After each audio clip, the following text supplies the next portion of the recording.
связи с событиями вот в Севастопольской бухте, когда были атаки дронов, в брифингах Министерства обороны там говорилось о том, что действительно английские инструкторы, вообще специалисты, посещали 73-й особый отряд особого назначения, который расположен в Очакове, около Николаева. А у них для этого вся необходимая аппаратура есть. It's a tremendous opportunity to once and for all remove the dependence on Russian energy, and thus to take away from Vladimir Putin the weaponization of energy as a means of advancing his imperial designs.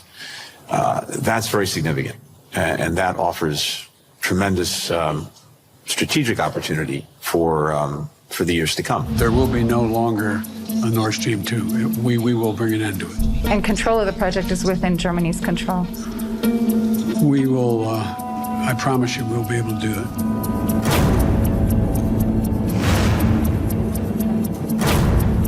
I mean, Nord Stream 2 had Britain's fingerprints all over it. Again, it tallies very, very heavily with the leaked documents the Grey Zones reported on, which detailed these wide-ranging plans to, yes, equip and train the Ukrainians to carry out sabotage.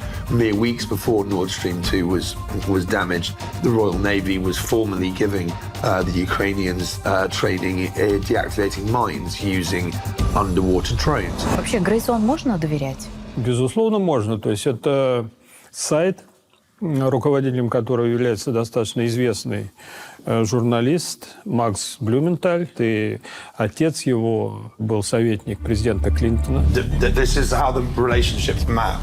So Chris Donnelly's at the center. He's part of SGMI. Guy's been a consultant at SGMI. SGMI is tied to 77th Brigade, which has existing relations with the Ukrainian security services.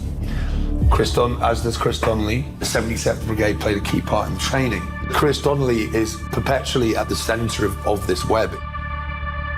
Он был главным советником генерального секретаря НАТО по вопросам России. После того, как он вышел в отставку, он организовал целый ряд таких институтов, исследовательских организаций, которые фактически являются крышей, конечно, для разведцентров. И считается, что вся вот эта политика НАТО, расширение НАТО на восток, это как раз вот его инициатива, он это лоббировал. In April, Donnelly contacted a close associate of his named Hugh Ward, a British Army veteran, and asked him to concoct blueprints for attacking Crimea, attacking Russian interests, carrying out sabotage missions, and other kind of incendiary activities. The centerpiece, the cornerstone of this, was a plot to blow up Kerch Bridge. Он ему прислал 3 варианта, то есть там удар с помощью крылатых ракет по опорам моста, использование водолазов и дронов. These are the proposed impact sites here. Authorities in Kiev issued a commemorative postage stamp which showed the destruction of the attack on the bridge. But what it actually it was made very, very quickly. It was available within hours of this happening. Now, in the postage stamp, the explosions are depicted there and there, which is not what actually happened. But this is exactly what Hugh Ward proposed. So, is that just a coincidence? Withdrawing from the European Union has been a kind of fringe idea, a fringe fantasy on the far excesses of Britain's right wing, typically kind of Little England conservatives who dream of recapturing the glory days of empire and believe that they are, within the EU, they are subordinate to the interests of Brussels and Berlin, which is true. And but I think that actually a core and very little acknowledged driving force of Britain's withdrawal from the European Union. Britain has, since the end of World War II, heavily relied on the US, or sought to rely on the US, to maintain its power and its imperial reach, and further its interests. A driving force of Brexit was yes, elite military and intelligence elements. I think that, yes, that they saw themselves as rather held back by being part of the EU and found the prospect of an EU army, i.e. an army in which Britain would be subordinate to maybe, or I don't know, German commanders, really quite frightening. Prime Minister David Cameron felt that he could end any and all discussion and debate about the Britain's role in the EU forever by holding a referendum in which people would vote to remain. This didn't happen. And so, I think the result came as an enormous shock to much of Britain's political class. The total number of votes cast in favour of Remain was 16,141,241.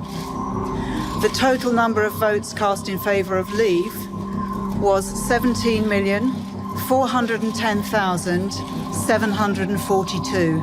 This means that the UK has voted to leave the European Union. Context at the time was Theresa May had sought a deal with the EU that was effectively, a continuation of EU membership in all but name. It would have kept Britain financially, politically, bureaucratically and militarily tied to the EU. Была подготовлена такая, буквально такая спецоперация по ее дискредитации Терезы Мэй. The key figures within this were, yes, our old friend Richard Dearlove and Gwydion Prince, who is a long-standing British defence advisor. And so they hatched a plan to remove Theresa May from power. They managed to install a mole within Downing Street. Someone who was in charge of Brexit negotiations was feeding them illegally in breach of the Official Secrets Act sensitive documents, and they hatched plans to target leading Remainers. Dearlove sought to employ CIA operatives to set up fake Democratic Party groups in the US to spy on them and gather dirt on their operations.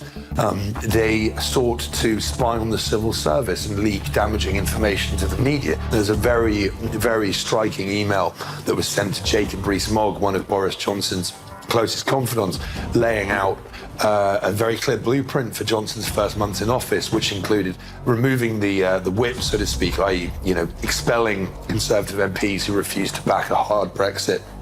It is a secret state within a state. It has its own police force, its own rules. It is here that the global elite store their ill-gotten gains, their billions, away from prying eyes of taxmen and regulators. And so this grants Britain by default an enormous amount of international diplomatic, financial and political clout which they would otherwise lack.